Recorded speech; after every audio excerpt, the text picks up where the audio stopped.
সূরা ফজর মক্কি। আয়াত ৩০ রুকু ১। সূরা ফজরের বাংলা অনুবাদ। শুরু করছি মহান আল্লাহর নামে, যিনি পরম করুণাময় ও অসীম দয়ালু।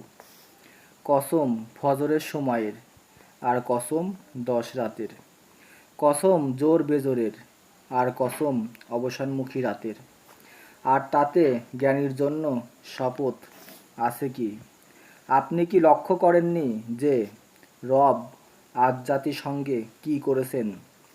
ইরাম জাতির সঙ্গে, যাদের দেহাকৃতি স্তম্ভের মতো শক্ত ও লম্বা ছিল। কোন দেশে তার সদৃশ্য সৃষ্টি নেই? আর সামুদকে, যারা উপত্যকার পাথর কেটে গৃহে নির্মাণ করত। আর বহু সৈন্য শিবিরের অধিকারী ফেরাউনকে, যারা ছিল দেশে সীমালঙ্ঘনকারী। অতঃপর